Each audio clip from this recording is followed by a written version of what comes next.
Hey beautiful people, it's Rickita and I'm back with another property. So on this property I want to show you, this is a 3-bedroom 2-bath home. This one is already sold, but I can show you this such as like a model. They're not done with it, but I do want to show you like what it will look like, show you the layout of it.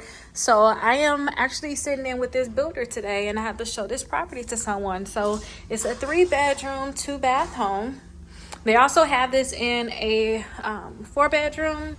So if you like this, definitely let me know. This is actually in Poinciana. So Poinciana, I'll say, is about 45 minutes away from like Orlando. You can get some nice homes at a nice price out here. So if you like this one, definitely let me know. And then I love the most about Poinciana is that you don't have a cable bill. All of that is already included.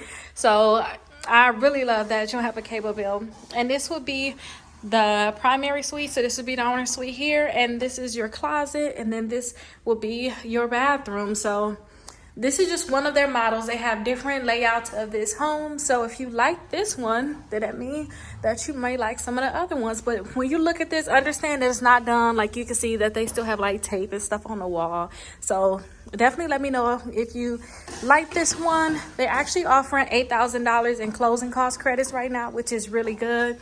So definitely, this is just what it looks like when they're in the process of still building it, still getting it together. It's not done yet. This is what it would look like. And this would be the laundry. And then this would be, as you can see, your garage. So yes, let me know if you guys like this property. It's really beautiful. And I'll see you guys in the next video. Bye-bye.